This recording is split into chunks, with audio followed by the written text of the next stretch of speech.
Well, joining me now is Tony Burke, Manager of Opposition Business. Tony Burke, good morning to you. Thanks so much for joining us. So how much of a logistical challenge is this? Look, we need to be able to get in the order of about 60 members of parliament, between 50 and 60 members of parliament for the House of Representatives. It's a smaller number for the Senate. So there's no doubt we'll be able to do it. Some members of parliament who come, no doubt, will be in a situation where they then have to self-quarantine when they get back home under the current rules. One of the things that we were able to do last time, because we had fewer people, was spread everyone about, chock doors open, make sure that there are no joint touch points anywhere, because the last thing you want to do is have Parliament be a cause of the virus spreading. And by all accounts, for all the evidence we have so far, the systems we put in place last time did work. So how many MPs are actually required? Look, technically you can get down for the House of Reps to as low as 31. There's 151 of us altogether. You can get down to as low as 31 and it's still a constitutional sitting. Now, we don't need to go that low, and certainly the challenge is saying to members of Parliament that they shouldn't come because they want to be there. This is really important legislation. There are aspects of it that we're still going through in terms of how precisely it's targeted for some people. But there is no doubt the impact, the net impact of this legislation is going to be to change a whole lot of lives. That's why we were calling for it for so long.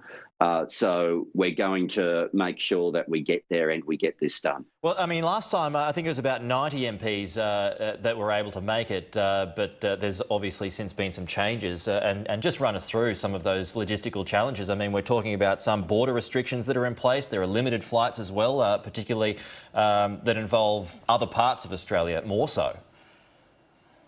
Yeah, look, there's a few key challenges. The first is there are some members of Parliament where the groups that they deal with every day are just of too high a risk to be able to come. So a number of members of Parliament where, by the nature of their seats or their job, who are constantly in contact with people from remote Indigenous communities or regularly in contact, they made a decision last time that it was best for them to not come. You've then got the challenge of just physically, how do you get there? If you're coming, for example, from Tasmania or Western Australia in particular, or even from a whole lot of regional areas, it's very difficult to physically get there. And then different states have different rules as to whether or not federal members of Parliament then need to self-quarantine for 14 days the moment they get back. Well, they're the challenges. And I live in New South Wales, so the rule, I technically haven't moved across any border. And if we only needed 31, then you could in fact do it without people from every state. But it still needs to be a national parliament. So as much as possible, there will be some people who make the decision to self-quarantine on the other side of it. Okay, well, will Labor push next Wednesday to keep Parliament sitting? Okay. Our view has been that the Parliament should be sitting now.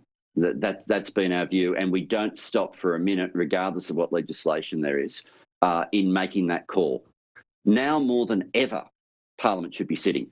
People are in a situation where there's a crisis, and they want to be able to know that the government, is fully accountable and that we're monitoring the rollout of all the different programs. So grab you around a little bit earlier from Josh Frydenberg about how much money is being spent is in fact the reason why Parliament should be sitting. To not have oversight over expenditure of that magnitude is a pretty extraordinary situation. Now, under the rules, the government can cancel sittings. We're not happy about that. We are a minority in the House of Representatives, so when they voted that we wouldn't sit until August, I spoke against that for the Labor Party, as did Jim Chalmers. We voted against that. We divided against that, but the government has the numbers on the floor.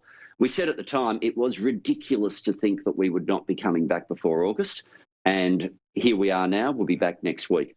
But let's not pretend that one question time for one day does the job on accountability. It doesn't. Okay, well, what about going beyond that? Because, like you mentioned there, Parliament will only be sitting in a limited capacity for the rest of the year. Well, that's right, and that's why I continue on your program now, Peter, the call that we've been making ever since the government moved to change the parliamentary calendar. Yes, getting Parliament together is logistically harder than it normally has been, but it's more important than it's ever been.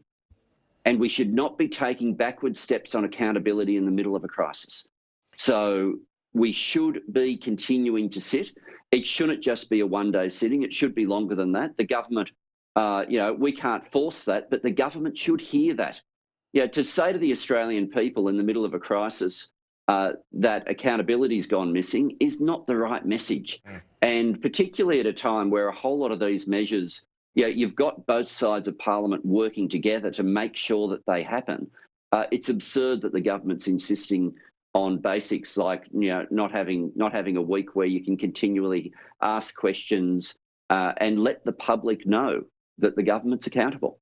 Tony Burke, has Parliament, or the sitting of Parliament, ever been this complicated? No. Well, certainly not in our lifetime. When Federation first started, then a whole lot of members had to get there by rail or by ship. Yep. Those days would have been complicated with very long lead times. But in our lifetime, the wars didn't bring on this sort of complication. The Parliament's continued to sit during the First and Second World Wars. And the challenge this time isn't it's really difficult to get Parliament to sit. It's simply not practical to get all 151 members of the House of Reps and all 76 senators there. It means that we have to sit in a scaled back way, but we can still meet and we can still hold the government to account and we can still debate issues that need to be debated on the impact that this is happening. And there are different points where there are gaps. Let's not forget, only a couple of weeks ago, the government was ruling out a wage subsidy when we were calling for it. It's now the policy of the nation. Having debate is the way to make sure we get the outcomes that the people need during all of this. There's no doubt that this legislation will pass, right? Oh, that's right. But we reserve the right to move amendments. We reserve the right to fine-tune any of the detail. And look, there's a few areas at the moment in terms of people who miss out that are being raised really constantly. I've had both workers and business people, I've got to say, contact me where the 12-month rule on casuals knocks out a majority of a workforce at different places. And particularly when you think of the industries that have been hardest hit or the first to be hit, like hospitality or retail, they're highly casualised, high turnover industries. And there's in particular, if you're a really big business, then it might be less of a problem for you because you'll have more full and part-timers. There are lots of small businesses where the design of this means that where they hoped they might be saved on its current design, the way it looks, and we're still yet to see the ledge and get the full briefing. But there's some businesses that still miss out in a big way, particularly on the 12-month casual rule. Similarly, there are people in the arts and entertainment industry where their jobs are provided by forward contracts who have been completely smashed by this and were the first industry to be smashed.